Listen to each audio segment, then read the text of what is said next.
Hello everyone. তো আজকে তো মিতানের হাতে পড়েছিল, আজকে যে পুজো কমপ্লিট হয়েছে। তোমরা আগের ব্লগগুলো দেখলে আশা করি বুঝতেই পারলে। আর এই যে আমাদের মা সরস্বতী, তো যেহেতু সরস্বতী পুজো মিতানের হাতে করি, এই যে ওপরে লেখা রয়েছে মিতানের বিদ্যারম্ভ। তো ও সামান্য কয়েকটা ছোটো ছোটো জিনিস, সামান্য বলবো না, যে যা দিয়েছে ভালোবেসে দিয়েছে, তো সেটাই তোমাদেরকে দেখাবো। আচ্ছা, তো প্রথমেই বলি, মা তো ওকে মানে ওর হাতে করে ওকে ঠাকুরের বাসন কিনে দিয়েছে, সেটা আগের ব্লগে তোমাদের সাথে শেয়ার করেছি।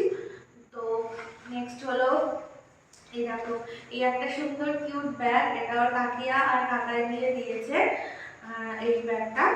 আর চলো এই ব্যাগের মধ্যে কি আছে খুলে দেখি দেখি। সুন্দর একটা হাতি, বাবা এলিফ্যান্ট এটা।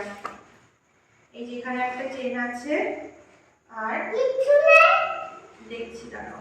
উরে বাবা, এই দেখো একটা কালার বুক রয়েছে। এই যে সুন্দর একটা কালার বুক আছে না, যেহেতু হাতে খড়ি হয়ে গেল, এবারও হাতে ধরে করতে পারবে সব। আর এই যে একটা রং পেন্সিল আছে, এই যে বাবা কালার আর রং পেন্সিল। তো এই ব্যাগের মধ্যে এই যে কালার আর কালার বুক, এই সব খোলা হয়ে গেল, দেখেছো? আর এই যে ব্যাগটা কেমন হয়েছে বলো। আর নেক্সট ওর একটা কাকাই ওকে এই চকলেটটা দিয়েছে, কতটা খাবে জানি না,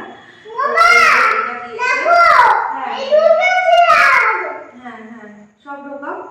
আচ্ছা, আর হলো ওর পিমনি ওকে এটা দিয়েছে 500 টাকা ওর জন্য কিছু কেনার জন্য। তো ইচ্ছা আছে ওর জন্য কয়েকটা বই কিনবো, তো এটা আমি সেই কাজেই লাগাবো বলে রেখেছি। আচ্ছা, আর ওর ঠাম্মি ওকে ওর স্লেটের টাকাটা দিতে চেয়েছিল, কিন্তু স্লেট তো আমার অনেক আগেই কেনা হয়ে গেছিলো, তাই ওকে 300 টাকা দিয়েছে আশীর্বাদ করে। তো ওটা দিয়েও ইচ্ছা আছে বই কিনবো, যেহেতু হাতে করে হয়ে গেছে, এখন বইটাই মেইন দরকার ওর জন্য, মানে হাতে লেখার জন্য, হ্যান্ডরাইটিং প্র্যাকটিসের জন্য।